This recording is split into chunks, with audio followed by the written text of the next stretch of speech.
The biggest story in sports is coming out of the NFL. How about the former Washington Redskins hiring Jason Wright, who becomes the NFL's first team president of African American descent? I think this is huge. We're going to get into that.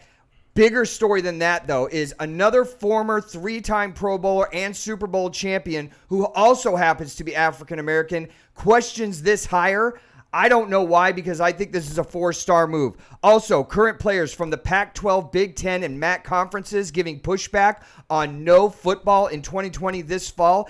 It's being led by a possible Heisman contender. He has started an online petition that has over 250,000 views right now and signatures.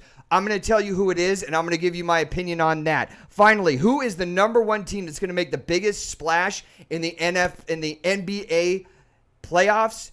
I'm going to have that team for you. You found the show that helps you be smarter than your friends when it comes to sports. Let's start the show. You're tuned in to the hottest sports analysis of the week with your hosts Ron Dolbeck and Chris Roberts. And now, here's the first round. Hey, you found us on YouTube. It's a great Monday night. So many things going on in the world of sports. We're in the first round talking about all the exciting things going on in the world of sports. We've got some great changes coming up. We've been letting you guys know that we're going to be moving into a new studio pretty soon that's under construction right now as we speak. On the set with me today is my new drink of the week, Alizé Peach Vodka. This stuff is incredible. If you want to check it out, I'm going to be giving reviews on all my favorite drinks. This one I haven't tried before, but I can tell you by the end of the show, I might not be getting the statistics on some of the NFL things exactly right. You'll bear with me. Hold on. All right, I need some fuel to fly this jet tonight. Let's get it started right now with the biggest stories going on in the world of sports. It's got to start in one place where the playoffs are starting today in the NBA. Playoffs are underway. Denver and Utah, Brooklyn, Toronto, Boston and Philadelphia, and the Clippers taking on Dallas. All the rest of the teams will be playing tomorrow. That's the lineup for today. We're going to be getting into our picks, predictions, what we can expect, who's the surprisers, who's the sleepers, and who is going to make it to the finals of the NBA championship tonight. Also going on in the NBA, Lakers Trailblazers get it started tomorrow, and Houston Rockets, that's the Alizé talking. Houston Rockets taking on OKC. I think that's one of the most evenly matched up playoff matchups in the NBA playoffs. We're going to be getting into that. James Harden and his offensive explosion. Is it going to be enough to get past OKC, his former team? I think there's a lot of interesting stories in there. We'll talk about them tonight. Other NBA news. New Orleans Pelicans relieve Alvin Gentry of his coaching duties after posting a 175 and 225 record. I think this was long overdue. He went 30-42 this year with, I think, had a young, incredibly talented base team. He's got Zion on there. I think they messed up the time management or load management with Zion. The NBA wants him out there. We as fans wanted to see it, and I thought it was a lot of head games and playing. The bottom line is they didn't make the playoffs, and they've got zero results. It's time to go, especially when you're making millions of dollars. Other things going on in the NBA. How about Carmelo Anthony tells Yahoo Sports today the greatest player that he's ever played with? It might be a slam dunk, but I've got that story for you. Also, I think the Portland Trailblazers are going to make it all kinds of hell for the Lakers coming up in the playoffs as the number 8 seed. College football news. SEC comes out with their 2020 fall football schedule tonight. We're going to get into that.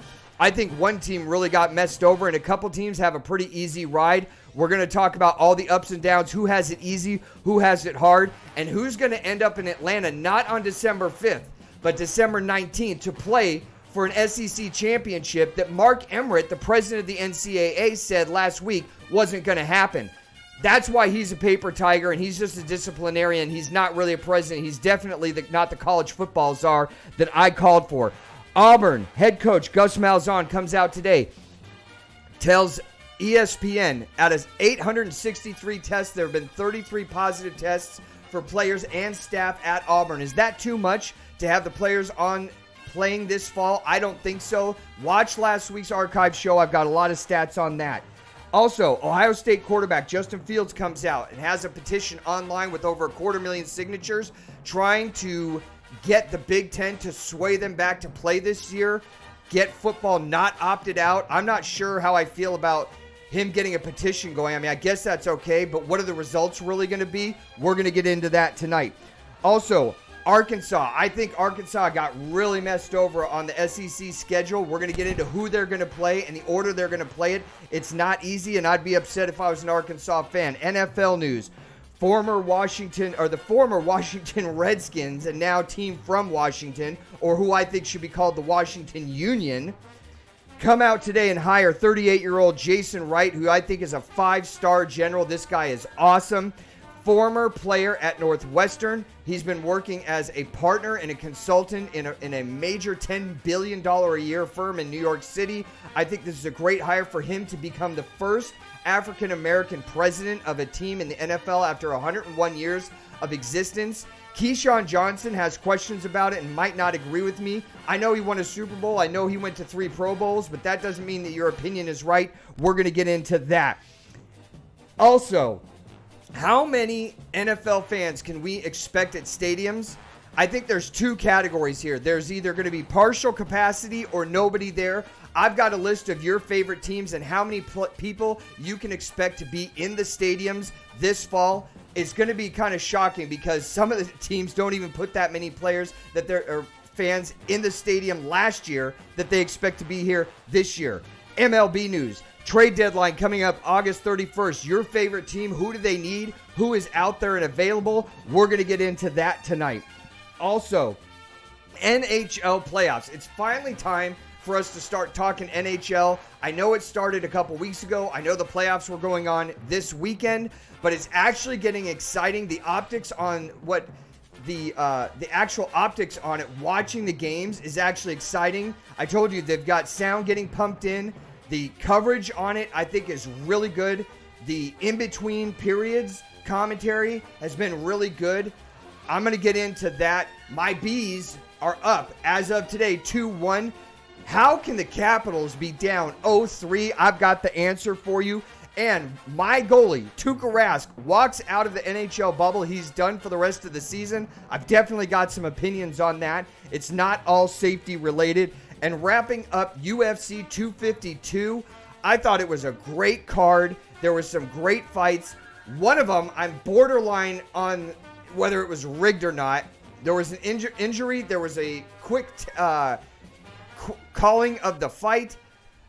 I'm questioning Herb Dean, who's one of the most respected refs in UFC. And Stipe Miocic gets it done against Daniel Cormier. Having said all that, I am almost already out of gas. Joining me as he does every single Thursday and Monday night on YouTube is my co-host, Chris Roberts. Chris, how is life treating you today? Life is going great, Ron. How about you? You look like you've lost some weight, Chris.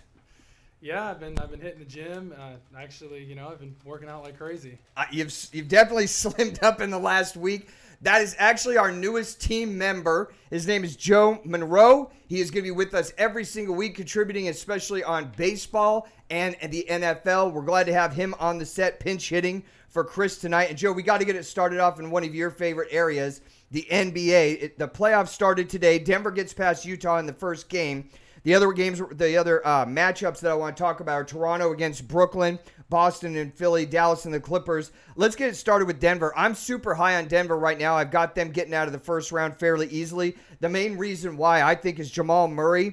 I think he's a great point guard. I think he's smart. He's a great distributor. He's going to give me 20 minutes every single game, 18 points, 4 rebounds, 4 assists. I think he's awesome. How about Michael Porter Jr.? I know he's weighing in at a robust 220 pounds, and he's 6'10", so he's a little bit of a rail. But Denver and the NBA and making those big paychecks, he's going to start eating a lot more shakes, steaks, fat foods. He's going to put on the weight. His shot is there. I think he's matured over the last year. There was a lot of question marks about him coming out of college. I think some of those have gotten erased. I think he's one of the hot young stars right now in the NBA. And then you've got Nikola Jokic at center. He's a great passer. He's a smart player. He can rebound for you. He can post up and he can hit the three. I don't see how Utah makes a dent in this series. I know you're going to say Rudy Gobert is tall. He's a smart player. He's a veteran. He's been around for a while. He's going to get rebounds. He's good on defense. I know you can go with Donovan Mitchell, who dropped a 50 bomb on him today, but that doesn't mean anything because the only thing that matters, it's like the NFL, wins. Denver gets the win today. I see them taking this series in 6. What are your thoughts, Joe? Yeah, I completely agree with you, Ron. I have the Jazz losing in 6. That's it? Yeah. What's the reason? The main reason is Mike Conley left the bubble. Right. And Donovan Mitchell, I don't see him carrying the load. I think the Nuggets have too much firepower with Jokic. Now Michael Porter Jr. has been spectacular in the bubble. And like you brought up, Jamal Murray has been lights out. Right. So the main thing whenever I look at any sport is playoffs. So you and I were talking before the show about teams win championships. Yeah. When I look at the NFL, I see the Patriots over the past 20 years going to 9 Super Bowls. Yeah. There's a reason for that, is because they have a cohesive unit.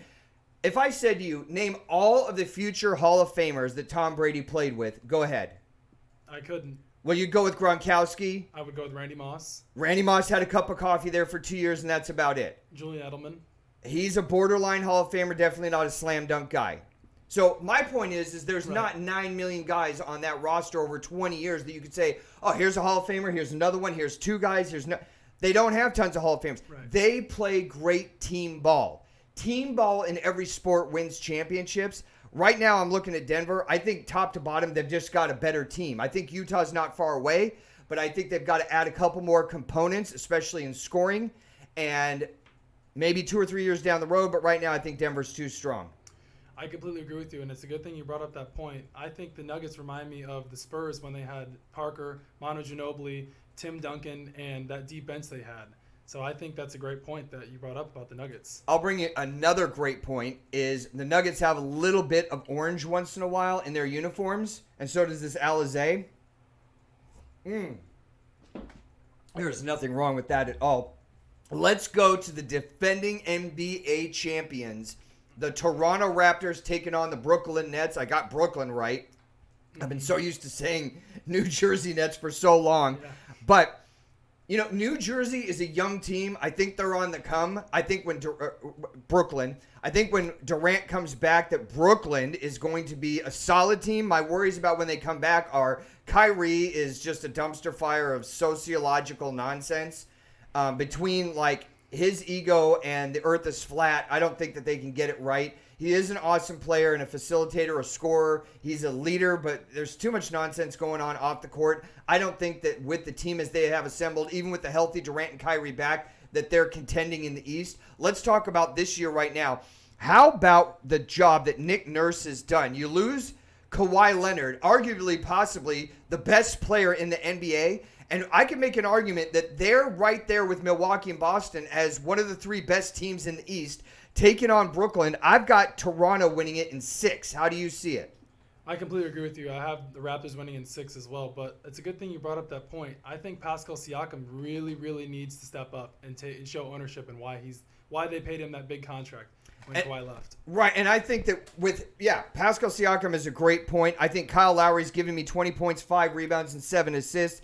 Van Fleet, I completely trust him at the point guard position. I trust him as a facilitator. I actually trust him, even though he's less than 5 years out of college, as a leader. 40% from 3-point. And then you talked about Siakam. He's given me 35 minutes a game and 24 points. Again, I think they're a solid team. Maybe not any Hall of Famers. You know, we could say that Kyle Lowry could be in line for that if he continues on the trajectory he's been since he entered the NBA, but he's not right now. I think that Nick Nurse has proven himself to be a great coach, especially last year in the playoffs. Getting rid of Milwaukee the way that they did. They went down early in the series. They come back to win 4 in a row. It's not all on Kawhi. You have to have a good coach in place. So I trust him. I've got Toronto winning it in 6. I think they're a super solid team. Moving on from that, how about the number 3 and the 6 seeds? Philadelphia taking on Boston. 2 years ago, this happened in the playoffs. Boston went right through them like a razor-hot knife through butter. I see the same thing happening this year, and I'm going to tell you why. It's not because I'm a homer, and it's not because I'm a Celtic fan, because I'm both of those. I'm trying to be less of a homer and more of an objective Celtic fan. But honestly, look at the lineup the Celtics have right now. You've got a veteran proven leader who's been in the NBA in Kemba Walker, and then you have such an awesome young nucleus. You've got Gordon Hayward, you've got Jason Tatum, you've got Jaylen Brown.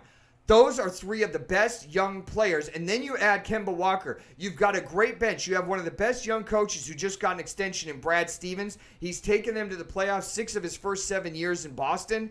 I think they've got a lot of talent. And I'm going to keep saying the same thing over and over, Joe. Team. Not only are they young, not only are they talented, I think they're driven. I think they have good leadership coming off the coaching bench. And I think they're going to overtake Philly. Philly is absolute carnival of insanity at this point. Yeah, I agree. I'm going to take the Celtics in 5. Because no Ben Simmons, banged up Embiid, and I'm not counting on Tobias Harris to lead the series and take ownership. I've never seen him do that. He played for the Magic, right? And he's just a gun for hire. He's a borderline all-star guy. He's not.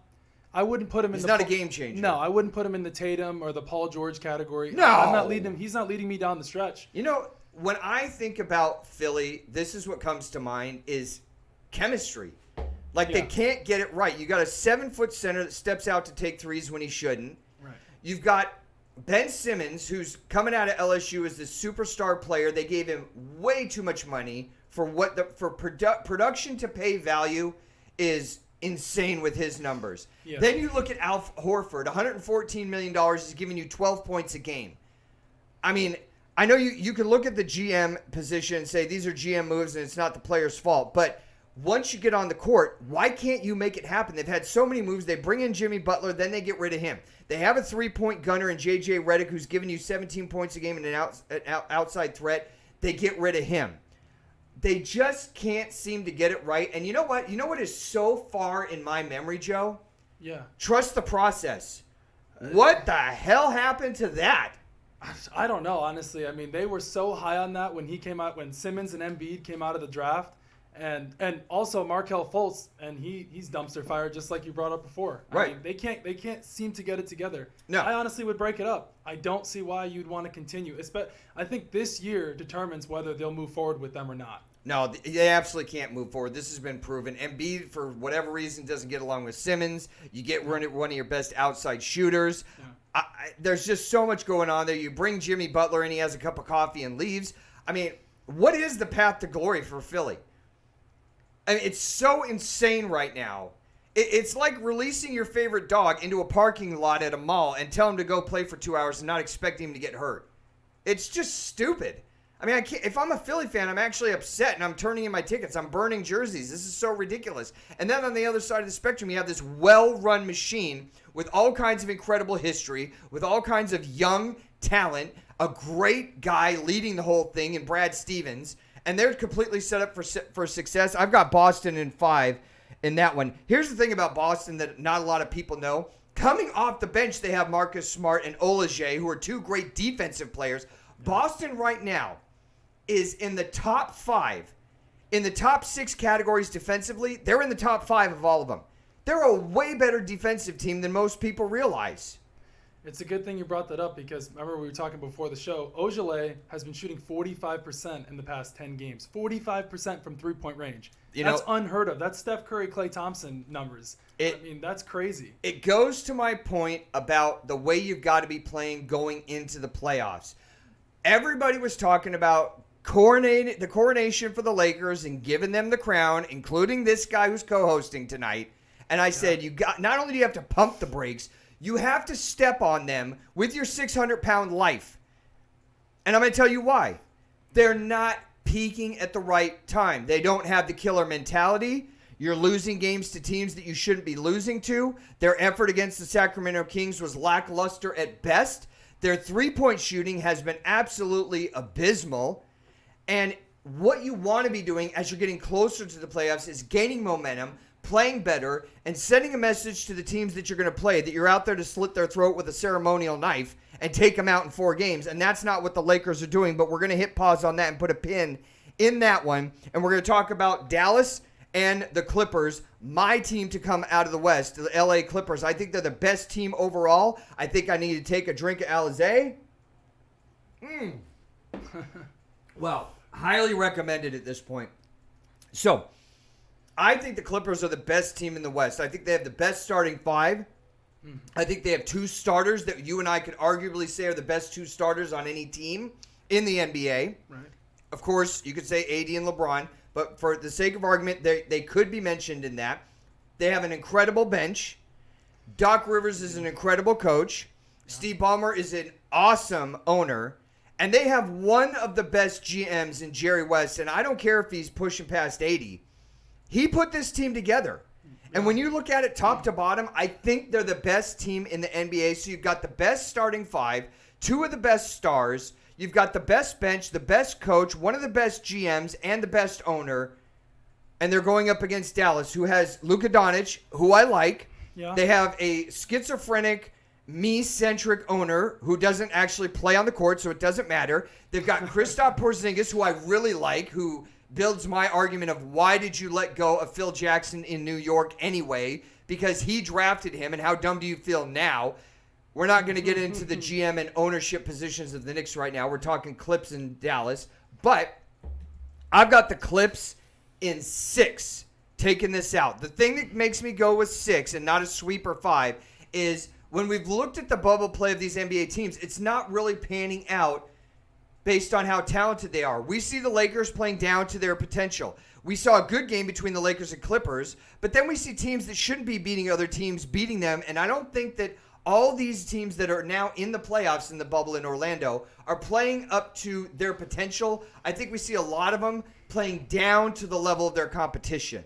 Yeah, I agree with you, but I want to backtrack to the point where you said you were taking the Mavs and Clippers. You were going in 6. I'm going to go with the Clippers in 6. Clippers in 6. I don't see Somehow Dallas is going to get 2. I think so. Right. I don't see why not. I mean, I think Luka could carry them down the stretch, and I think that the Clippers will have a hard time with Porzingis and his outside shooting. I don't see Montrezl Harrell going out there and guarding Porzingis from the 3. I mean, okay, you can throw Zubac on him, fine. Joakim Noah's because dumpster fire. He hasn't done spit in years. So I just think that I'd say Mavs win too. I'm fine with that. Am I out of my mind if I say the Clippers are the best overall team in the NBA right now? You're talking about Patrick Beverley. He's going to give me 10 points in every game. Plus, he's a lockdown defensive player. You've got Kawhi Leonard. We know what he brings to the show. You've got PJ. He can step out and hit the 3. And then you've got Lou Williams. He's going to give me about 20 points a game. And then you're talking about Montrezl Harrell. Montrezl Harrell's good for 20 points and 8 rebounds in a game. I just think top to bottom they're so solid. And then on top of that, you've got Doc Rivers at the helm, and I just think that they're too much for Dallas. I think Dallas is a young team. They're talented. They're on their way, but they're not there yet. It's a good thing you brought that up because I don't see where the Mavs go, because after Luka and Kristaps Porzingis, where do you go to? Dorian Finney-Smith or to JJ Barea? I mean, they don't really have much outside of Luka Doncic and Kristaps Porzingis. So that's kind of what they're riding on here. I don't see them doing well in the series. I say Clippers in 6. I think that's fair. Okay, I think I'm taking the Clippers in 6 right. too. Let's go over to Milwaukee and an absolute whitewash of Orlando. Again, I think Orlando has some young talent when you talk about Gordon and some of the other people they have got in place right now. I think they're 3 or 4 years away from being contenders. I think they're 2 or 3 years away from being a legitimate playoff team. I've got Milwaukee taking that in 5. How about one of the more intriguing matchups in the NBA? Let's go to Indiana and Miami. We could talk about the ruffles between Jimmy and TJ Warren. TJ Warren has been on fire. Actually, between him and Damian Lillard, those are the 2 hottest players in the bubble right now. But Indiana taking on Miami. Give me your opinion on that one. I think that series could go either way. I don't see why not. I mean, I could say Pacers can go in 7. I say he could go in 7. So, I mean, it all depends on if Jimmy Butler's healthy. We know Sabonis is out with a foot injury. Right. So, I guess you can ride with TJ Warren. I mean, he's playing like Michael Jordan. Here's what I like about Miami. I like the fact they have Jimmy Butler. He's going to give me 27 and 6 every single night. I also like Goran Dragic. I think he's a good, solid player. I know what I'm getting with him. Yeah. And then what about Bam coming on as probably another young emerging talent in the NBA? He's been averaging 15 and 11 this season, and he's right up there running. He's a runner-up for a most improved player with Brandon Ingram. What I don't like about Miami, and a lot of people are going to disagree with me, and I know if you want to get into and join the show, you can get us at thefirstrd@gmail.com. I'm going to get emails about this while the Alizé is talking. I'm going to get emails about this week, but my concern with the Miami Heat is Eric Spoelstra.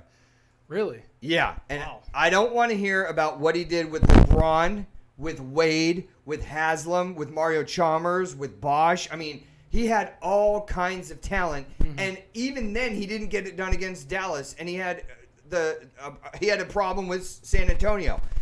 Yeah. Even with arguably the best player of his generation, and all kinds of role players, he didn't win it every single year. No. Eric Spoelstra really hasn't proven anything to me. I actually think Eric Spoelstra is the weak link in Miami right now. I'm going to take Miami to win the series. I'm not going to give a number of games on it. I'm going to take them to win it because I think they're playing as a team. I think they have more talent. I know you're going to say Indiana's got Victor Oladipo, but Sabonis, like you said, is out. At TJ Warren, I think that's a streak he's on right now. He's not – I'm getting shots. I'm getting pictures. I'm not getting streaming video. That's Michael Jordan had streaming video over 15 years. TJ Warren right now is giving me snapshots. I don't need snapshots. I don't know what I'm getting from him consistently. I know there's been a feud between him and Jimmy Butler. I really don't care about that. I think Miami's got more talent. I think that too many of their players have been there before. They're hungry. I think they've got enough to do it. I'm taking Miami to take this series. I'm going to agree with you. I'll go with the Heat in 7, but there's one thing I do want to bring up. When TJ Warren and Butler, like you say, they were going at it, but this is an important thing for the fans and viewers at home to know that TJ Warren only averaged 10.3 points per game against the Heat when he played them in the regular season. If I'm a Pacers fan, I'm a little worried because Butler and TJ Warren match up really well against each other. I'm going to take Butler over Warren in that matchup any day of the week. So you've got Miami in the series. I've got Miami in 7. In 7? That'd be good to know. If it's in 7, I like that. I'll take the Heat in 7. You want to know the reason why? Because the ability to shoot the three-pointer. They've got Tyler Hero, Duncan Robinson. They've got so many. Yeah, you know what? I'm with you. If it goes 7, I love that, actually. I do Because this too. isn't a series that I really care about. What I like, even if you have low teams, like if I'm watching a bowl game and they're two lower-seeded games, like in the Poinsettia Bowl or even the Pool and Weed Eater Bowl, but if you've got two equally matched teams, Yeah. I'm going to tune in. And that's what I think we're getting here. Yeah. And that's why I like this. And if it goes 7, I don't watch NBA playoffs until you get to the conference finals. I just don't. It is not compelling.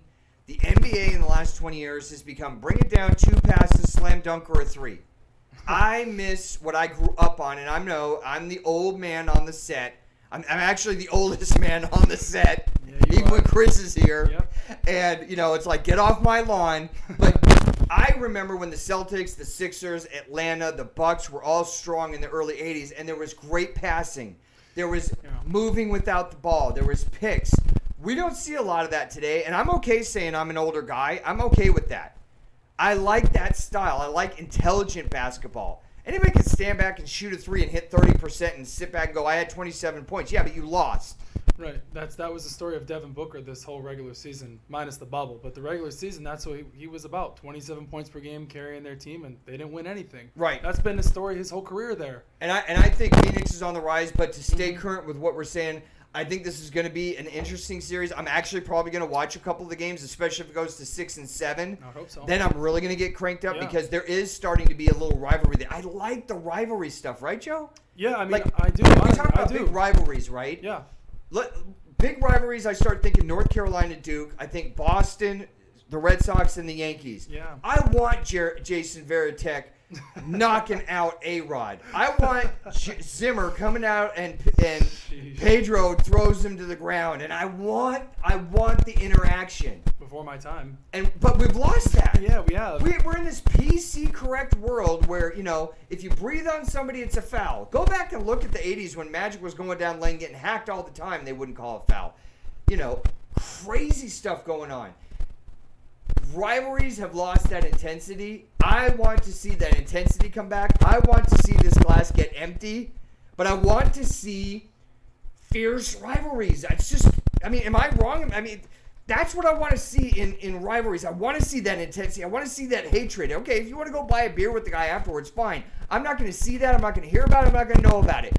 But when you're on the ice, you're not going to be coming down without me taking you out. When you're coming down the lane in the NBA, I'm taking you to the floor. I'm going to foul you really hard. In the NFL, I'm trying to rip your head off. I want to see that in rivalries. Or am I out of my mind? If we become too PC correct? No, I don't think so, honestly. I really want to see Lance Stevenson, LeBron James 2.0 with Butler and Warren. I want to see them go at it. Yeah. Why? There's no fans at the game. So, like you said, they're pumping up the crowd. They're doing everything they can. We'll pump it up even more and let these guys get into it. Let them pull on jerseys a couple times. Why not? Flagrant fouls. Throw them out of the game. Maybe we'll get the fans into it more. Yeah. Bubble right now, I mean, it's been so-so, but now the playoffs are starting with these two teams going at it. We'll see how it goes. I think the analytics have gotten better, and the watchability, the viewability, the optics of the NBA have gotten better over the time in the bubble. I mean, look, you don't have anybody in the stands. You got to make something happen, and I think the NBA, TNT, and ESPN have done a good job with that. Let's move on to the Thunder and Rockets. If I said to you who had the best record out of these two teams in the regular season, who would you say? When we were talking before the show, who did you say? Oh, I said Rockets all day. Right, Rockets all day. They were both 44 and 28. Wow. So they're very evenly matched teams, and that's what makes me interested in this series. But, Joe, tell me what you see. Who's guarding James Harden? Who's Well, guarding I mean, Russell who Westbrook? can- here's the question. Okay. Who can Joe? Who can guard? can? No one. I mean, he's arguably, it's a hot take, but he's right there with one of the best shooting guards of all time just because of his ability to score the basket and ability to get to the hoop. I mean, he's unbelievable. He draws the most free throws per game. I think he might have the most free throws in NBA history at the line. Here's my concern if I'm going to have one with Houston. One, I have a big concern with the coaching. You're talking about a guy that's never won a title. But two, I frankly have a concern with Westbrook because he is absolutely so bipolar. I love being bipolar. It sucks. I mean, he's either going to give you 44 or he's going to go 2 for 18 from the field. Yeah. I don't know what I'm getting, and therefore it's hard for me to go all in on Houston, even if I'm a Houston fan. So I don't know what I'm getting. And then OKC, I actually am at the point where I'm kind of feeling and I don't know if I'm right or wrong. You tell me. Am I wrong for feeling sorry for Billy Donovan? No, I don't. I honestly don't think so. I mean, beforehand, you had Scott Brooks, and you rode the coattails of KD, Westbrook, Harden, and Ibaka. But now, I think Donovan's a good line in the NBA. But I think he's done a great job. But also, I don't know. I think it's that's a tough one there because Harden played for the Thunder, and Chris Paul's on the Thunder now. We'll see how it breaks down. I'm actually not going to take a prediction on that. Who do you have on this one? Oof. I think I'm going to go big game James 6 Rockets. Harden? Yeah. Okay. I'm not going to argue with it because I think it's so close. I might even go with 5. Splitting hairs. What? I might even go Rockets in 5. I'm going to say that's too bold. Rockets in 5. I think whoever fair. takes it is going to be in 6 and 7. But right. Let's get to what could be. And it's so weird to say this, Joe, but you have a 1-8 matchup in the Los Angeles Lakers and the Portland Trailblazers. And I'm going to say a bunch of crazy stuff, and I'm going to get a bunch of emails saying that I've been lobotomized and I don't know what I'm talking about. Hey, Ron, why don't you break the Prozacs in half for breakfast tomorrow? But I'm going to say what I see because that's the only thing I can go on. What I see out of the Los Angeles Lakers is absolutely bipolar play. Not only that, they're not playing with intensity, and they're not playing with momentum and purpose. Joe, am I wrong? No, honestly, not in the bubble. They're 3 and 5, and they've been shooting horrible from 3. You're right. They can't. And when James wins championships, it's because of one thing, and you know what I'm going to say.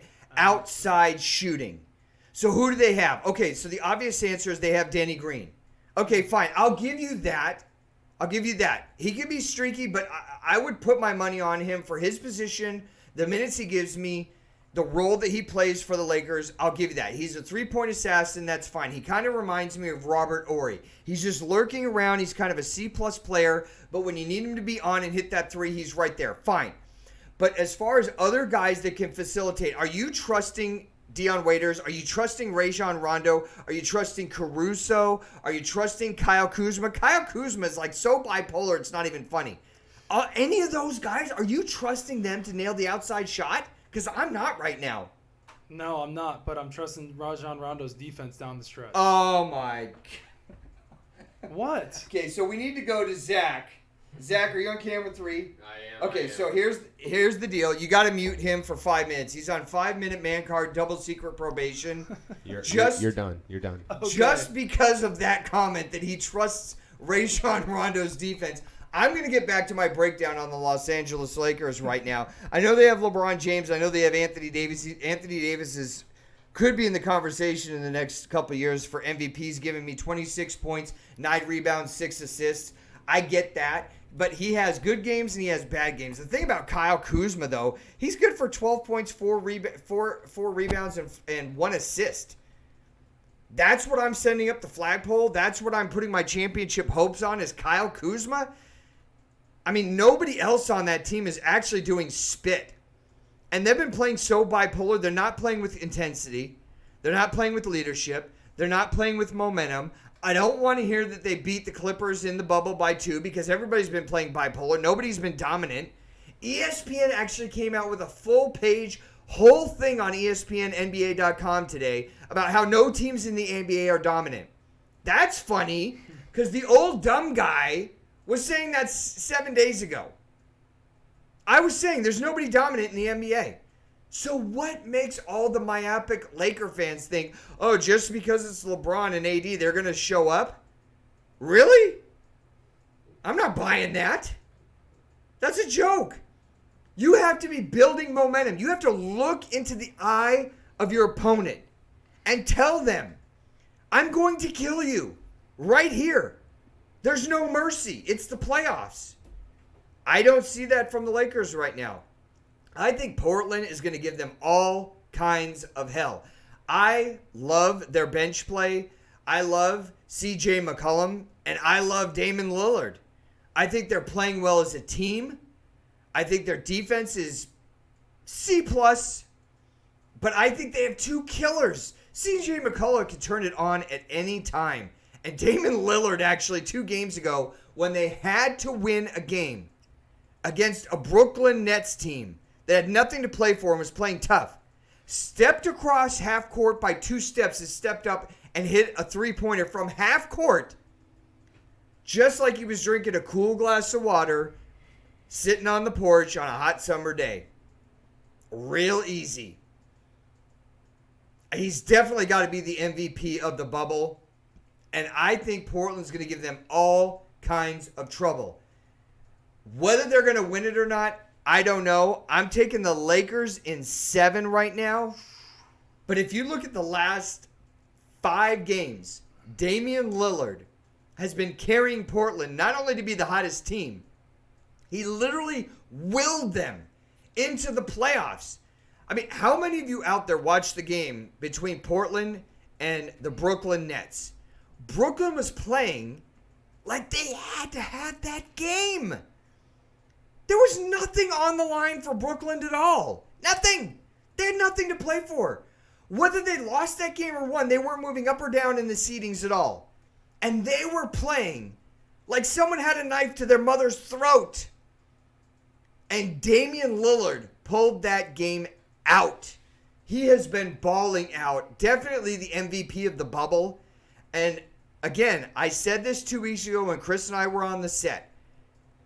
Multiple players from the Los Angeles Lakers came out and were interviewed and said, we do not want, if there's one team out there that you don't want a part of, who is it? They said Portland. Denny Green came out on an interview on SportsCenter and said, we don't want any part of Portland.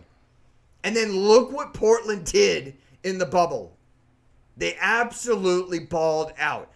Now, does that mean they're going to take the Lakers out? I don't think so.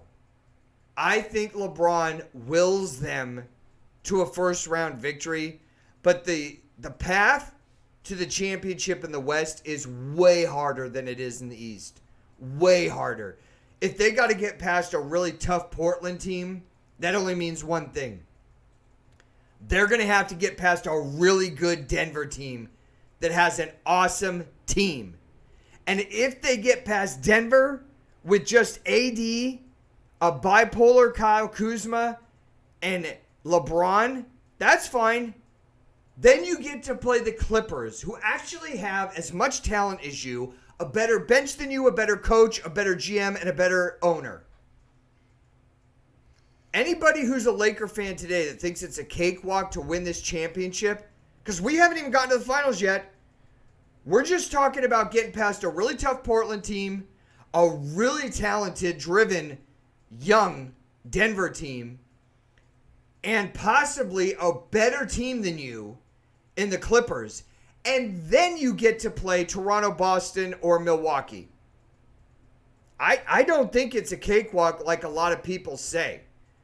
I think this is going to be a tough road to hoe. And for all the myopic LeBron fans out there, they're like, oh no, LeBron's just going to do it. Really?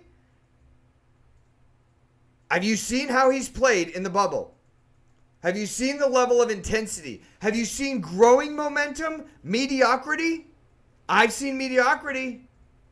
Oh, Rajon Rondo's coming back. And Rajon Rondo's been on 15,000 teams in the last 3 years. He's had a cup of coffee in 27,000 different teams in the NBA. I don't want to hear about Rajon Rondo as the answer. He's not. I don't want to hear about Kyle Kuzma. Oh, Kyle Kuzma's so awesome. Kyle Kuzma is a good young prospect who averages 12 points a game. That's it. And frankly, if we're really going to break it down, he's semi-bipolar. Because he's either going to have a really awesome game where he gives you 25, or he's going to go 3 for 18 for shooting, and he's going to give you 8 points. Kyle Kuzma's not the answer that's putting you over the top. Picking up Gerald Reed, who hasn't played since I was a fetus, isn't putting you over the top. Dion Waiters is not putting you over the top. Oh, by the way, your best defensive player, he's not even in the playoffs. He opted out. The best defensive player you have besides AD isn't even playing. And it's a cakewalk for the Lakers? What? I don't know, man. I don't see it.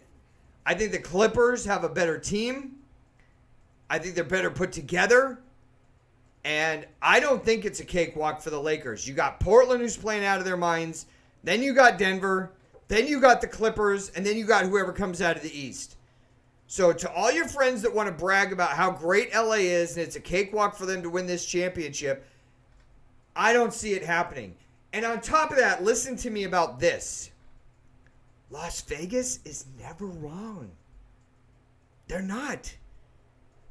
Have you noticed in Las Vegas, I'm out there like 4 or 5 times a year. I love to go out to Las Vegas and party and do 9 million things besides gambling. I do like to gamble, and they need to start serving Alizé. Which I'm going to make a comment is really kicking in. But you know what Las Vegas says? Just today, Monday, the start of the NBA playoffs, they downgraded the Lakers 2-1 to 3-1. You got to ask yourself, why is that happening? Las Vegas is in the business, only in the business of making money. Have you ever been in the casinos out there? I have. There's no clocks. Can't see the outdoors. They pump you full of alcohol for free, and they want you to stay at the tables. They don't have ugly women serving drinks. They have hot women, hot international women bringing you drinks, all you can handle. They're in the business of knowing what's going on with their sports book. Las Vegas is in the business of knowing what's going on in sports. And they downgraded the Lakers 2-1 to 3-1. If you're not into gambling and you don't know what that means, that's huge. That's a big thing. Am I saying the Lakers suck? No. I think they're the second best team in the NBA right now.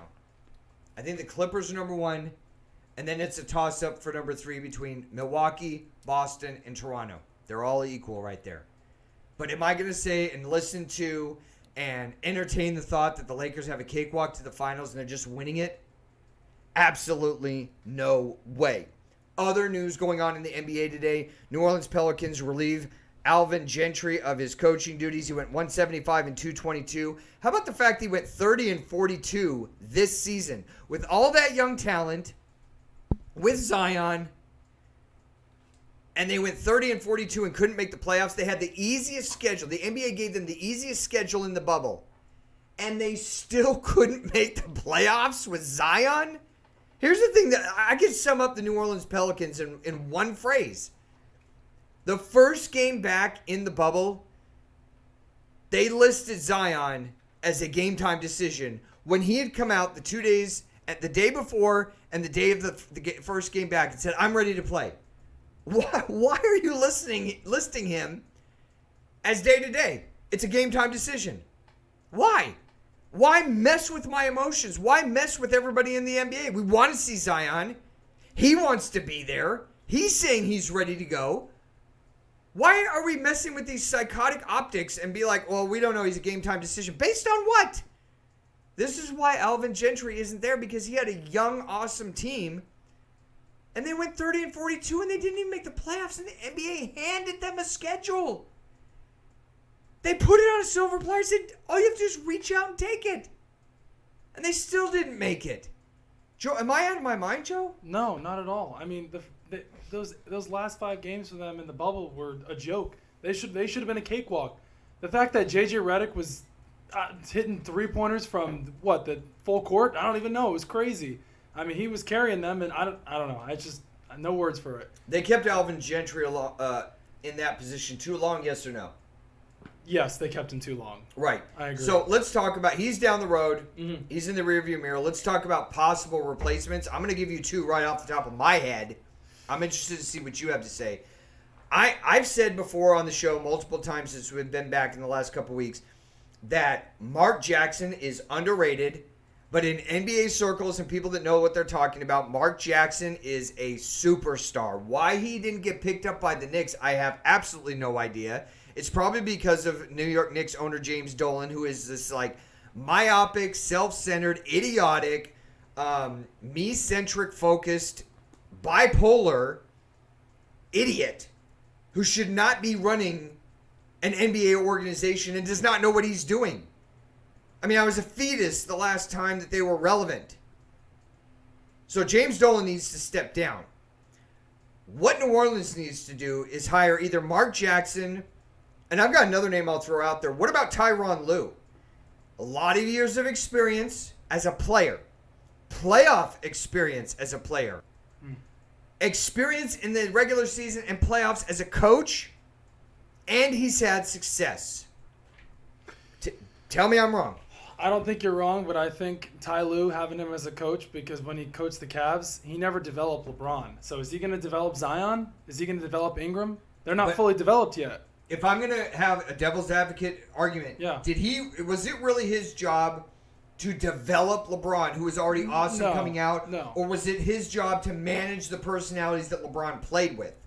Oh, yeah, I agree with that. I mean, he manages personalities, but Right. I don't think he's going to sit there and develop. I don't think he's going to sit there and develop Zion and Ingram and Lonzo. If Lonzo stays, who knows? Don't even get me started on Yeah, Lonzo, I because know, I I think know. Lonzo's a bust out. Yeah, we know. And I said that a couple of years ago. I mean, how good does Danny Ainge look to trade out of the number 1 spot, not take Markelle Fultz, not buy into the, cyanide-laden Kool-Aid of Lonzo Ball, and then just happen to take Jason Tatum, who out of the 3 of them is light years ahead of these 2. I think it makes Danny Ainge, and again, I'm not being a homer, but I think it makes Danny Ainge look really good as a GM. Tell me the last time he messed up in a GM move. No, I can't think of one. Right. I mean, he landed on Jaylen Brown. Tatum now. He landed on Marcus Smart. I mean, he's hit some pretty big home runs. When was the last time he had a bust out? Not that I know of. Right. I And mean, that's why I like him. I'm glad he's in control. I think that either of those 2 guys that I brought up, Mark Jackson and Tyronn Lue, would be good fits for New Orleans. I agree with that. Okay, let's go on to Carmelo Anthony having an interview this week and wrap up the NBA with his interview in Yahoo Sports, talking about the greatest player he ever played with. He came out and named who I thought was the NBA's MVP in the bubble. That's Damian Lillard. How about Damian Lillard going for 42, 61, 51, 22, and 45? His team finishes the last 5 games winning 4 out of 5, and he gets them into the playoffs single-handedly. I can't argue with Carmelo Anthony, and I was kind of harsh on Carmelo Anthony actually coming back, and he actually proved me wrong.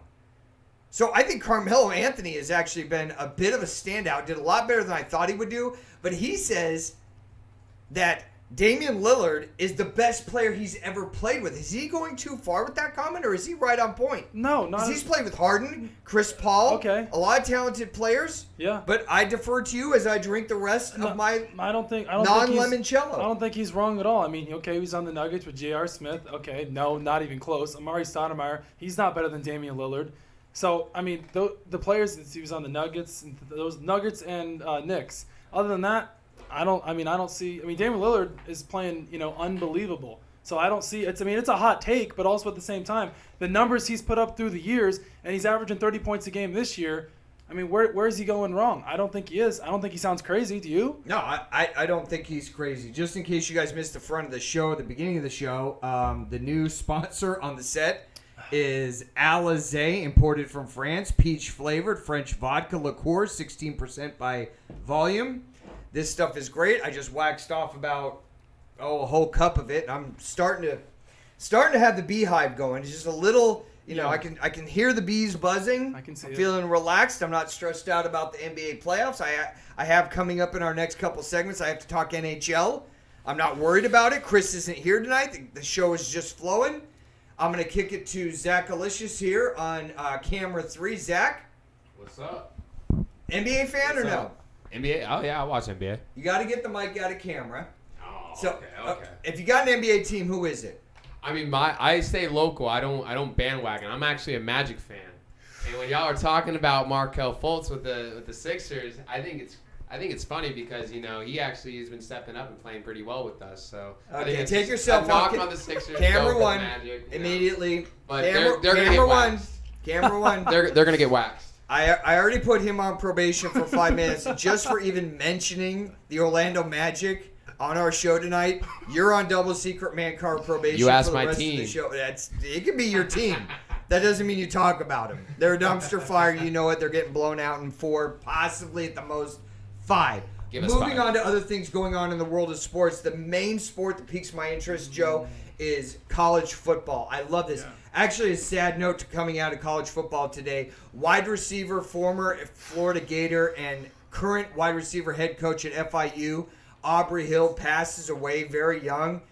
My daughter is named after him. My kids are all named after Florida football players. It was a sad note to hear. Our condolences go out to Aubrey Hill's family, an absolute stand-up guy and a man of character. That was a loss not only to the FIU family, but to college football in general. But moving on from that, the SEC comes out today and announces their schedule. Yeah. They're playing a 10-0 schedule. I don't know why they're calling it that, Right. but it's all conference, nobody out of conference. So basically, you're going to play everybody in your division, and then you're going to get a couple opt games from somebody if you're in the West, in the East, and if you're in the East, in the West. I wish they were playing a 1+ schedule. Me too. Because then we get Clemson against South Carolina, which I don't care about, but people there do. And then we get Louisville and Kentucky. Again, I don't care, but people there do. And we get Florida State, Florida. Yeah. This has been a long-standing tradition and something that I look forward to no matter if Florida State's down and Florida's up or vice versa. Because in rivalry games, it doesn't matter if the other team is really down. You're going to have a great game just because that hatred that I talked about that needs to be there is there. And all those went away. And so that's fine. I understand that. The fact that they're even playing is what I'm hyped up about. I went to the stadium on Sunday morning. I was running the stadium stairs, working out. There were some Gator football players working there. I went down on the field. I kicked a couple balls. I hung out with them. I was asking them that they're all confident they're going to get they're going to get the season in, which is great for me. But we don't know 3 months down the road if this thing is going to spike. Thank God the numbers in Florida and around the country are starting to go down. Yes. We got to wear our masks. We got to stay away. I think we need to close the beaches and non-essential places, but we're getting off the sports. I hope we get a whole season in. But the fact that we're playing 10 games, I'm excited about this for the SEC. And we're going to have a championship game, which the president of the NCAA, Mr. Paper Tiger, who I don't believe in, says we're not going to have an NCAA championship. In fact, we're not going to have any championships. Mark Emmert. Well, I really literally want to ask him, who put you in charge? And the second question, which is more important, what are you in charge of anyway? Because, who listens to you? Schools hand down discipline. You hand down discipline, and then it goes to the schools, and the schools decide what they want to do with it. So, exactly what are you doing anyway? But we're getting college football in the SEC. They're pushing ahead. Yeah. Are we going to have a full season? What are you looking forward to in the SEC most? Most I'm looking forward to Florida Gators. See if they can take the SEC East. I got to tell you one thing. What I'm actually looking forward to, because I've talked about with Chris, Yeah. being in this Twitter sphere, and when I hire you guys on to be a part of the staff, I tell you one rule. One rule for everybody. It goes for Chris and everybody on our staff. What's my one rule? I don't do what? Technology. I do not do multimedia. I don't hook up plugs. I don't do technology. I don't do Twitter. Everybody else has to run that stuff. But I'm in this little Twitter circle, Twitter sphere. I don't know what you want to call it. And there's a bunch of Georgia fans who are in my little circle. I don't know how they got in there. Maybe it's an SEC thing. I don't know what the algorithms do. But I have a lot of Georgia fans in my little circle. Right. Can't wait for Halloween. Ooh. Because Halloween, the game is supposed to be in Jacksonville. Yeah. It's supposed to be in Halloween week, and it's supposed to be between Georgia and Florida. And I am loving Florida this year. I'm loving this game, and I'm going to tell you why. Why? Georgia last year, their number one main concern halfway through the year, the end of the year, and at the end of the year was what? Defense. Offense. Okay, yeah, that's okay. They weren't good. Their defense was on point. Yeah, that's true. But their offense was a little scared child in the closet with the lights off and the door locked. And I don't even really want to hear from Georgia fan, honestly. You can say your offense was awesome. I'm going to disagree respectfully. And I love Georgia fans because all the ones that I connect with on Twitter are awesome. Yeah. Shout out to Miss Kitty, who's been off Twitter for a while. Hope she's watching. I want to say good luck to you and everything you're going with. You know what I'm talking about. I love all the Georgia fans out there. I love the SEC. I love college football. But if you're hanging your hopes on Mr. Newman, I'm going to ask you one question. Where did he play last year? What were his numbers last year? You're excited about a Pinstripe Bowl appearance? You lost your number one running back in Swift. You lost your number one quarterback in Fromm. You lost 3 of your offensive linemen out of 5 that all went to the NFL. What are we looking at here? What are you excited about? Don't tell me they're just going to reload. Because I'm going to agree with you and say you have one of the best 5 coaches in college football. I love Kirby Smart. I have respect for him. But you lost so much. And whether you're myopic or you're a realistic fan like myself, Florida absolutely has reloaded. In fact, if I had to have a question mark about anything with the Florida team, it's at wide receiver. And I'm even kind of giddy about their wide receiver position this year. So I'm super excited about their defense, and I know all the haters are going to say you lost Jonathan Bernard, you lost Zanuka. Okay, fine. We lost C.J. Henderson. That's fine. I'm still rolling with them. I'm still rolling with Dan Mullen. I'm definitely rolling with their recruiting right now. They are blowing it out. ESPN just came out with their list. Florida's number 3. Woohoo! Might want to look at that list. So I'm super excited. I wasn't last year. I wasn't the year before. I haven't been for 3 or 4 years about Florida going up against Georgia. I think Florida is well positioned this year to win the East. Now, we're not going to talk about if they're winning the whole thing, but I have major confidence right now in them winning the East, Joe. After I just listened to your whole, I agree. I'm convincing. I agree. I'm very convincing. It's very convincing. It is. It just is. I was so Trask, but now that you gave me all the information about Georgia, I don't know now. I haven't seen much of Jamie Newman. Have you? I saw him at Wake Forest. Okay, well that's not. So it's not we're much. talking about Jamie Newman at Wake Forest in the ACC with a down conference, not a down division, a down conference. Who was dominating a team that scared you out of the ACC besides Clemson last year? Nobody. There you go.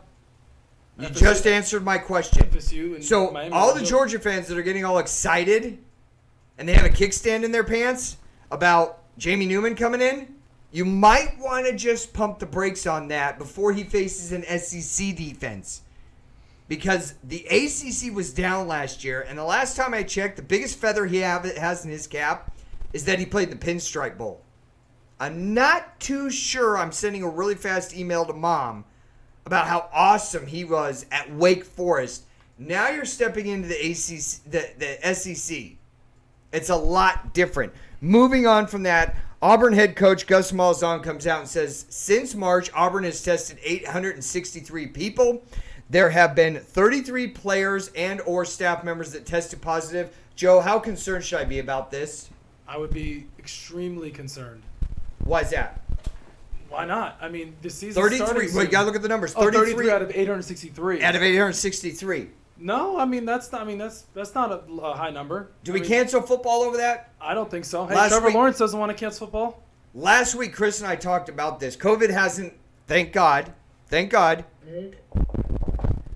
it hasn't killed anybody yet. Since 2001 to 2018, over 30 players have died of heat stroke related issues in college football. Died. Over 30. And we have not stopped college football. And we've had over 30 players killed because of heat stroke. Totally preventable. Not a virus that we don't have a cure for. Not something that is quickly passed and transmitted. Heat stroke. Over 30 players from 2000 to 2019 have died. And we did not stop college football. I'm not saying COVID is a joke. I'm not saying it's a hoax. But we got to look at the numbers. 863 players and staff tested, according to Gus Malzahn. 33 tested positive. That means you have to have protocols in place. That means you need to be safe, but it doesn't mean you can't have empty stadiums or 5,000 people and continue with college football. That's my position on it. Let's go to Ohio State, Heisman Trophy candidate, and what I think is the best player in college football right now, Justin Fields. Quarterback for Ohio State comes out over the weekend, starts an online petition, gets over 250,000 people to sign the petition to get college football played. My opinion on this is it's an A for effort. The results are going to be 0. Joe, tell me I'm wrong. No, you're not wrong. 223,000 people have signed the petition since yesterday, and the numbers are probably going up as we speak. I know he's trying, Right. but it's a lot of effort that's going into an empty bucket, right? But at least I mean, he's trying. the president's going to listen to a Heisman Trophy candidate as much as you want to prop him up with what he's done on the field. Are the presidents of the schools, or the presidents of the Big Ten, the Pac-12, the MAC, New Mexico State, anybody that's bailed out, are they going to listen to Justin Fields and all his petitions, or is it just a lot of effort with not a lot of results? No, but these players want to play. I don't see anything wrong with what Fields has done. Do you? I don't. I mean, he can voice his opinion. We're all Americans. We can believe whatever we want. Right. Is it going to go anywhere? I don't think so. I agree. And that's the sad part. I don't Yeah. think it's going to really go anywhere. Yeah. Lastly, in college football, we talked about the SEC coming out today and Yes. giving their schedule. And one team I've got to feel sorry for, frankly, is the Arkansas Razorbacks. Yeah. They Yikes. play in the toughest conference, and then they play in the toughest division. And they've been so, I don't want to use the word irrelevant, Joe, but I don't know what other word to use. I've got to say they've been irrelevant. The schedule comes out today, and this is what it looks like. Oh. Arkansas, you've gone through several coaches in the past 6 years. Now you have to deal with COVID. Now you got to deal with players that don't want to play. Now you have to deal with the dwindling fan base. And now we're going to give you our schedule. And here it is. How about this? We would like you, as a part of our conference, to play LSU, Alabama, Missouri, Auburn, and Florida this year. Okay, so Zach Alicious is waving a flag back there and has something to add about this. So I will take a pause. Zach, what is your opinion on this? I just wanted to add a little fun nugget too. That I think it's funny that Felipe Franks. I'm getting to that. You're gonna get to that. That he's gonna be the quarterback for these Arkansas Razorbacks on his final season for this like gauntlet of a schedule. So yeah, that's gonna be funny. I don't know if you're an Arkansas fan, if you're thinking it's funny right now, but here's the thing. On their roster currently, they have 7 quarterbacks, including Felipe Franks, who even after this injury and his performance at Florida is the most qualified. But 3 of them are freshmen who have never taken a snap in college football. So you have 7 quarterbacks for some reason on your roster. 3 of them are freshmen who have never put their hands under the butt of another human being during a game. And the guy that you're hanging your hopes on against LSU, Bama, Florida, Georgia, Missouri, and Auburn is Felipe Franks. Now, I don't want to bash on Felipe Franks. Oh, I do. I'm just going to say that Kyle Trask is better. And if you want to go back to our archive videos from last year at the beginning of the season, I said the same thing. So if you're an Arkansas Razor fan, Suicide Hotline is a free call. You can pick up that phone. You can say, nobody will even know it's you. You don't have to give your name. You can just say, I'm an Arkansas Razorback fan. They will stay on the line with you and talk you off the ledge for 45 minutes, 2 hours, however long it takes. Because quite frankly, you guys are looking at another 8-loss season in the SEC. That's all I have to say about that. I think they got jacked over on this schedule pretty bad. Joe, am I out of my mind? Not at all. Who was the last quarterback that they had that was good? Can you name him? I can't. Brandon Allen, maybe? Clint Stoner? I don't even Clint know Stoner. I don't even know who that is. Go look up Clint Stoner. I don't even know who that is. Clint Stoner. Let's Oh, jeez. put a bow on college football and talk about our show. The first round here, talking about everything going on in the world of sports. We want to thank all of our over 500 subscribers, all of our new subscribers who recently joined. Thank you so much for joining. You have a lot of entertainment choices with cable and everything else going on in life. And we appreciate you joining us here every Monday and Thursday on YouTube in the first round, talking about everything going on in the world of sports. Join us here with your comments or questions. We answered a lot of them last week. You can reach us here at the show at thefirstraundrd@gmail.com, or even better, follow us on Twitter at thefirstraund and the number 1. It's a good follow. Hit the subscription button. Tell your friends about the first round. Help grow us to epic proportions. And hit that notification button. More important than anything, be notified immediately every Monday and Thursday when we post our show live on YouTube. Having said that, I'm moving on to the NFL, and we're going to pick up the pace here. Former Washington Redskins team, and now team from Washington. I think this is the biggest story in the NFL in probably 2 or 3 years. They go to hire 38-year-old African-American Jason Wright as team president, becomes the first team president in over 100 years of the NFL being in existence. And I actually love this move. I love this so much because we're moving away from myopic Daniel Snyder, who does not want to be progressive, is okay throwing a bunch of money at players that aren't effective. He doesn't care about the team. He wants a new stadium. He doesn't care about the fans. And now we're moving away and giving more control to somebody who I think is massively qualified. If you don't know about this guy, Jason Wright, go look him up. Undrafted in 2004. Played for Atlanta, the 49ers, Browns, and Arizona Cardinals until he retired in 2011. Before that, played college ball at Northwestern. Finished his career at Northwestern. All-purpose yards, he finished 3rd ever in school history. Then, all he's been doing for the past 7 years, besides doing nothing, is he's been a partner. Partner. You know how hard it is to become partner in a business? He's become managing partner in a consulting firm of McKinney & Company out of New York. By the way, they just happened to do $10 billion in business last year. And he was a partner in that. So you get a guy that represents the African American population. I think that's awesome. You get a guy that's completely opposite of Daniel Snyder, who has frankly run this team that I used to like when I was growing up into the ground. I think that's awesome. And he has a take charge mentality. I think only good things are going to come out of this. I think this is a 5-star hire. I think this is an incredible move by the Washington Redskins. Joe, I will listen to your opinion. I completely agree with everything you said. The fact that I don't know. I mean, Jason Wright, I really haven't heard of him before we researched before the show, but from what I saw, researching and seeing what he can bring to the table and how he can change that Washington football team's culture, I think it's the right move. I think it's time to get rid of Daniel Snyder. When you have a losing team, be it the Gators before Spurrier got there, be it Bill Belichick before he got to the Patriots, what you have to do is change one thing: the culture of thinking. You have to get around the boosters, the fan base, and the players and convince them that they're winners. They're there for a reason, whether on the college or pro level, and they're going to win. And I think that's what Jason Wright is going to do. I think this has positive written all over it.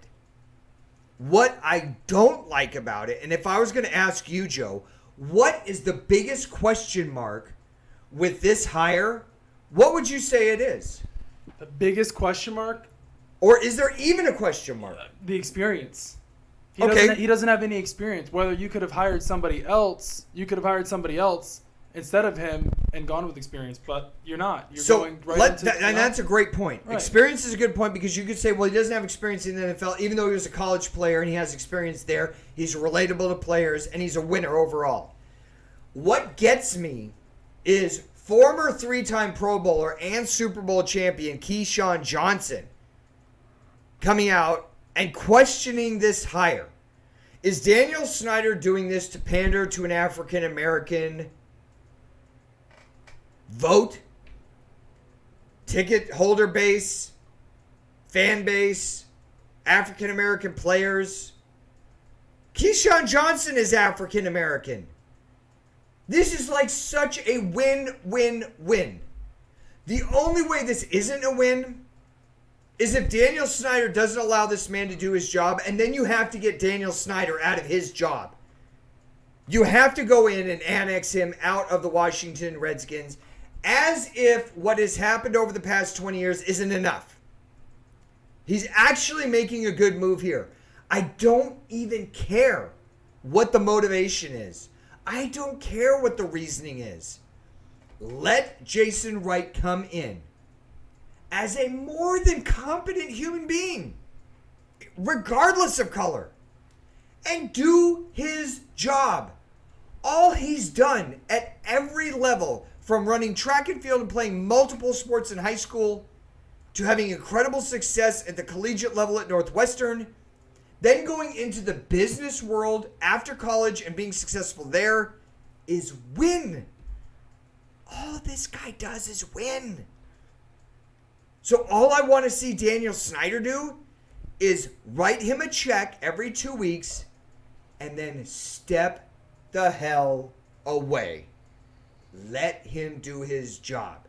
If I'm taking off the hat of being a Patriots fan, do you know one of the main reasons why I believe the Patriots have been so successful over 20 years in the NFL? 20 years they've been dominant. Because Bob Kraft hires competent, smart people, and then he lets them do their job. That's how you win. Do you want to know why the Dallas Cowboys have not won a Super Bowl in over 25 years? I'm going to tell you. Because Jerry Jones, like Robert Kraft, hires people. Wade Phillips, extremely brilliant defensively, competent players coach. Bill Parcells, Hall of Fame coach, multiple Super Bowls. And then he does not allow them to do their job. And because of that, you have crazy cocaine-induced Cowboy fan all over the place in bars covering America, talking every year about how the Cowboys are going to win the Super Bowl when they have no chance of winning the Super Bowl because Jerry Jones does not let his people do their job. Jerry Jones has to be the owner. He has to be the post-game press rep. He has to be the GM. He has to be everything. Hire smart people, Daniel Snyder, and let them do their job. You will win. You'll be doing the right thing. You have an awesome guy there now. Please don't screw this up. I don't even want you to win. I shouldn't even want you to win. I'm a Patriots fan. I hope Jason Wright has success. I hope he brings a voice of equality. I hope he changes the culture of thinking in Washington for the fans. Forget the players. The players are millionaires. The players can run out their contract and go play someplace else. Fine. For the fans that work hard every week for 40 or 50 hours to buy the tickets and pay for the parking, pay for the jerseys, pay for the tickets to support you. I want this for the fans. The hard-working people in the D.C. area that haven't had a championship since I was a fetus. Moving on in NFL news, I was getting a little too cranked up about that. News comes out today in ESPN talking about, great article ESPN put out. How many fans can we expect in the seats? Let's just say the average stadium holds 70,000. What would be reasonable, Joe? Well, I saw a report earlier today about 22% for the opening game against the Texans and the Chiefs. They say 22% capacity for fans. And that's fair. And I think not only is it fair, it's smart. You can't figure out a way to get 5, 8, 10,000 people in an 80,000 seat stadium as the NFL. I'm not going to go all into this. You can check our show two shows ago, about a week ago. Chris and I talked about this for 20 minutes during the show.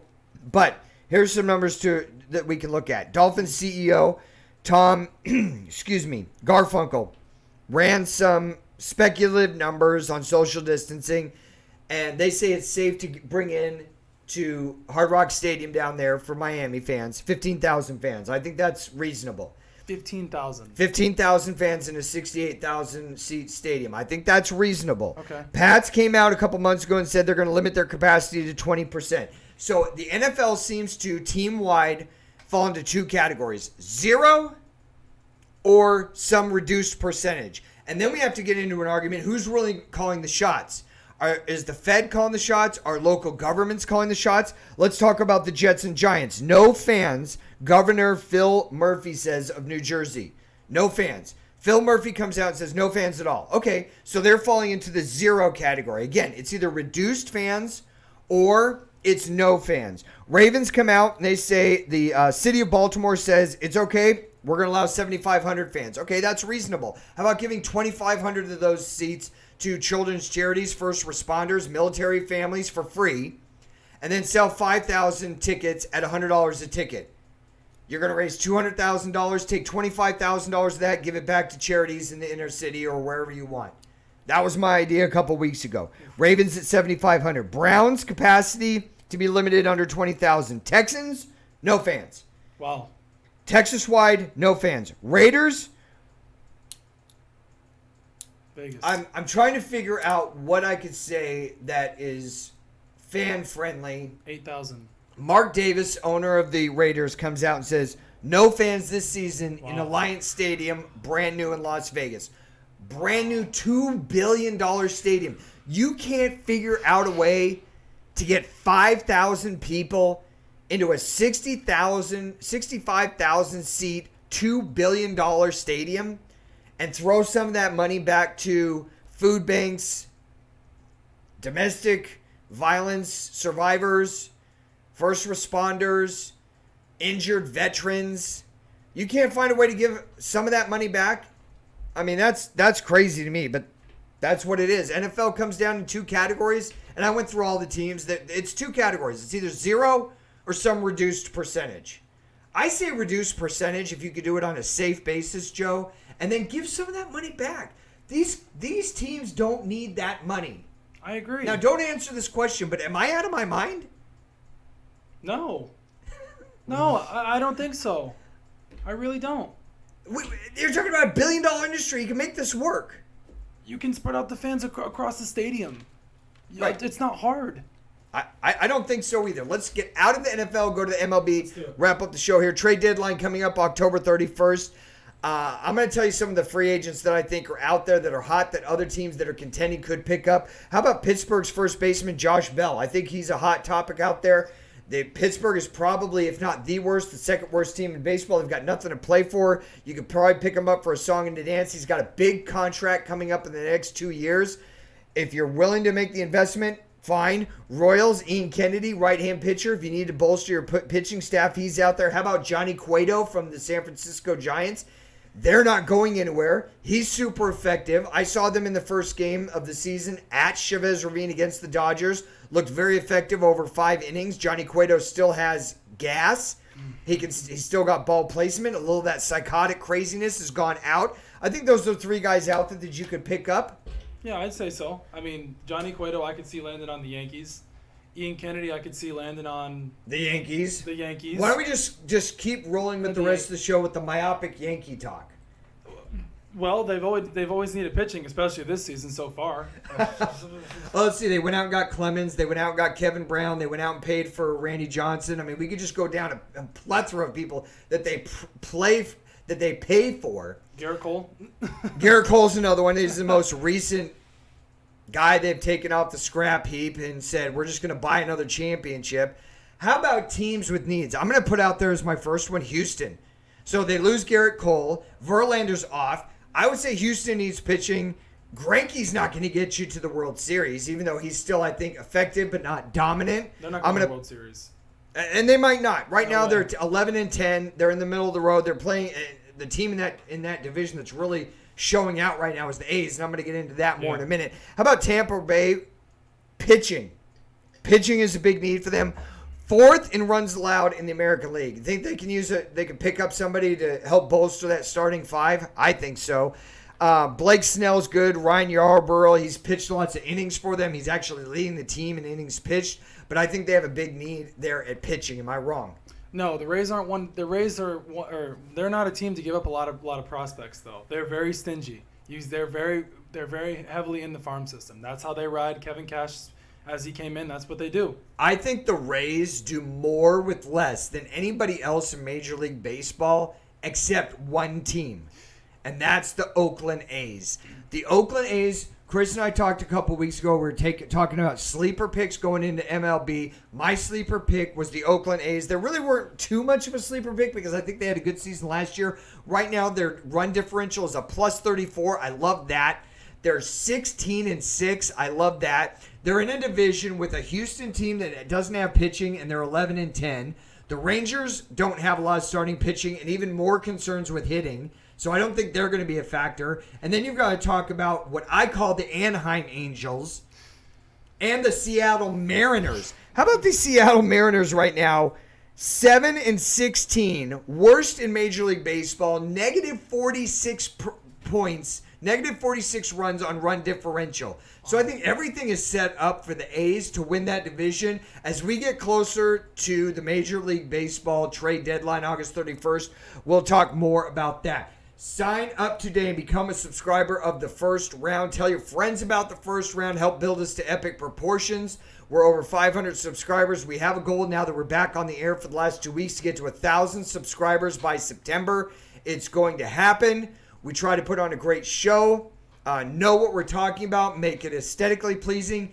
Hit the subscribe button. More importantly, if you're a subscriber, hit that notification button. You can follow us, comments or questions at thefirstrroundrd@gmail.com or follow us on Twitter. A great follow at thefirstround1 on Twitter.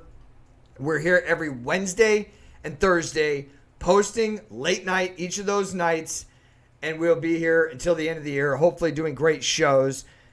A subject that I've been resistant to talk about, but I know that our new producer is not resistant to talk about. I'm going to camera 3 is NHL, sporting his Lightning 3-1. So easy there with the Gator helmet, dude. You can prop up your team all you want. You knock that helmet down, you're going to be eating the rest of your meals for life by a straw. NHL playoffs, for as much negative as you could crank up about the NHL, Yeah. and Gary Bettman, how he gets booed, and how this whole stupid playoff scheme has worked out, which I think was dumb. You have these playoffs, and they're different for different teams, and one round robins is just idiotic. The optics of actually watching playoff hockey has been really good. I'm really sold on it. I'm getting excited about it. Now, having said that it's entertaining, because what we're actually looking at isn't management decisions. It's actually the players on the ice playing the games. I give all the credit to them. I think they're doing a great job. I'm excited about this. We have to talk about your team, the Washington Capitals right now, who are going into the rest of their season down, their series right now, to the Islanders down 0-3. I don't think there's any way they come back. And my question for you, being a big NHL fan, is where has Eller been? Where has TJ Oshie been? And where has Alex Ovechkin, the leader and possibly best player in the NHL over the past 20 years, been? Because Holtby has been holding up this team by literally MacGyver tactics. It's like a Band-Aid, a piece of violin string, and a tampon. And he's making it happen somehow, playing on top of his head. Yeah. He's been out of his mind, and they're still down 0-3. I don't want to hear about injuries. I don't want to hear they have a chance to come back, because they don't. What has gone wrong with the Washington Capitals, Joe? This is your team. Yeah, I know. Their lack of play, their lack of heart. They're playing down to the Islanders. And I think the Islanders' speed is 100% better than the Capitals right now. I mean, it's crazy how bad. I mean, they're playing super slow. Did you? I can't believe it. It's I crazy. can't believe it either, but I'm you had to shocked. catch Game 3 against the Islanders yesterday. Gut Period wrenching. 1, I couldn't even watch it. And I'm not even a Washington fan. We were texting back and forth. Period 2, we're talking. I'm like, where's Eller? Where is TJ Oshie? Where is Ovechkin? The best player on the team was staying between the pipes. You're not going to win a title like that. You got to score goals. And then they started showing up in the third quarter, but it was too late. Way too late, too little, too late. It's coaching. And now Ron. they're down 0-3. It's coaching. Are they out? Is there any hope? Let's just talk real talk. The now. real talk. There's hope. We're talking There's real talk. hope. There can't be when they're down 0-3. Paint me a picture where they win 4 games in a row against the Islanders. No, there's not. Okay. And I'm a huge fan. I just don't see it. Other news coming out of the NHL. My team, the Boston Bruins, saw their number 1 Vezina possible trophy winning goalie, Tuukka Rask, step out of the bubble. NHL has a bubble. For those of you who don't know the NHL exists, they do. For those of you who don't think they're in the playoffs, they are. For those of you who don't think people can walk out of the bubble and not return, well, they can. And it happened to happen to my team, the Boston Bruins. Tuukka Rask inexplicably walks away from the team in the middle of a series. Now, I'm going to give you my point on this. If you're going to run to your Twitter sphere and start getting your fingers, starting a little friction fire and say, hey, this is a safety thing. No, it's not. No, it's not. If Tuukka Rask is a first-year player fighting for a position with the Boston Bruins, he's not leaving. He's not leaving this bubble. 2 years ago, he signed a monster deal, $86 million monster deal. Wow. That gives people a lot of freedom. Now, I'm not going to judge Tuukka Rask, but my opinion as a tax-paying citizen of the United States is you don't leave a series mid-series when you know exactly what you're going into, your team is counting on you, and you know that there's a pandemic going on. You know all the rules. You know the danger signs. You know what can happen. You know the risks. You know you're getting paid. And everybody on your team is relying on you as much as you're relying on them to win a Stanley Cup. And you walk away, that's bad optics, man. That guy lost respect for me. A team that hasn't lost respect for me is the Las Vegas Golden Knights. Going into last night, they were up 3-0 against the Chicago Blackhawks, who have been one of the dominant teams over the past decade in the NHL. They followed them 2-1, couldn't get their offense going. I think that Las Vegas is the best playing team right now. I know the Islanders are up over the Caps 3-0, but right now, Las Vegas has got all my money. I'm putting it in on them. I'm all in. Goalie Robin Lehner, 4-1 in the playoffs, 2.32 goals against average, being a former goalie. That's pretty amazing, especially for a playoff average. I like them right now. I like the Lightning also, which my producer back there, Zach Alicious, is gonna. There he goes. He's got to sport his outfit. Last but not least, we're gonna wrap and put a big fat bow on UFC 252. I'm going to get to the main heavyweight fight. Trilogy ends with Stipe Miocic and Daniel Cormier. But before I do, I've got to talk about who I thought was my rising star in the UFC. Sean O'Malley goes into his 135-pound fight against Marlon Vera. It ends in the first round with Herb Dean stopping the fight. If you saw the fight, you're going to be able to follow me. If you didn't, you're going to have to trust me. Moving towards Marlon, halfway through the first round, it looked like Sean O'Malley's knee went out. Either his knee or his ankle. Something wasn't right, and he fought through it. It looked like something went catastrophically wrong. It was completely obvious to anybody that has eyes. But he kept fighting through it to a point where Marlon Vera took Sean O'Malley down. He had full top control of him. Took 2 punches that both of them missed. Hit him with an elbow, and Herb Dean stopped the fight. Now, I think it was a quick stop, but I could see the other side of the coin just as good and say, look, he couldn't defend himself. He couldn't move. He couldn't move laterally. He couldn't defend himself. He got taken down. He got hit with 1 shot, and then Herb Dean stopped the fight. That's a little thin, wet paper bag to fight out of for me, because these guys are warriors. But you have to protect a fighter because these guys will fight through stuff that can hurt them long term, and I get that. I really do. Joe, you saw the fight. I did. Yeah, I watched it with you, actually. 1, was it a quick stoppage? And 2, you saw Marlon afterwards just going berserk about how awesome of a win it was. I'm hitting the throttle back button on that. Like, the guy was injured. Yeah. He was rocking you most of that first that first Yeah. 5 minutes. From what I saw, he was. He was dominating the fight for the most part. I mean, he was landing all his punches and his kicks. Right. So I think it was a little much for Marlon to go that berserk over getting that kind of a win. It was a quick stop with a guy who possibly... So Sean O'Malley went and had x-rays done that night. No broken leg, no broken ankle. MRI to come, so we might find out something on that. But he was definitely jacked up. So you have a wounded person there who isn't even remotely at 100%. Can't create any kind of strike force out of any of his punches. Can't back up, can't move laterally. He's hobbling around, and he's still striking. I'm not sure how much I'd be bragging about that win. I wouldn't. I wouldn't either. And I'm not sure how fast Herb Dean stopped that because it looked a little fast to me. Yeah, I mean, from what I saw, it ended really fast. The It was only 1 round, right? Am I correct? First round.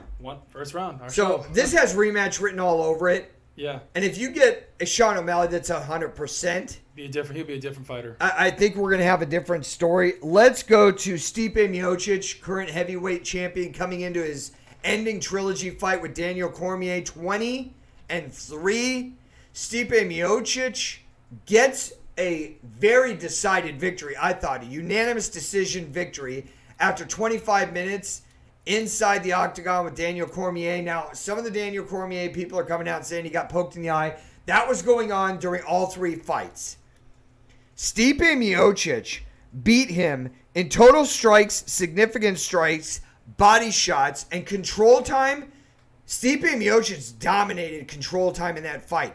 5 minutes and 52 seconds to Daniel Cormier's 53 seconds. In every facet, in every round, Stipe Miocic won that fight. And especially if you're going to go to the second round and say, well, Daniel Cormier had some good shots, I'm going to agree with you, but then you could go to the last 10 seconds. Stipe Miocic caught him with 2 shots that almost put him to sleep. He went down up against the cage, and the only thing that saved Daniel Cormier at the end of the second round was the bell, because he was going to sleep. So I give Daniel Cormier all the credit in the world. All. Definitely one of the most dominant heavyweight fighters that we have seen in UFC history. But he lost more fights than he won when it came to John Jones. And he has now lost 2 out of 3 to Stipe Miocic. So I don't think that this loss tarnishes him, but he can't be in that best heavyweights ever fight conversation. Joe, did you see the fight? The heavyweight one? I watched a little bit of it, yeah. And what did you walk away from thinking? Cormier's not as dominant as he used to be. I don't think he is as dominant. And used actually, to be, Chris and I but- last week picked Cormier to win the fight. I think everybody did. I think he was. I don't know if it was like lack of energy, but like how can you not come out with energy and motivation and drive?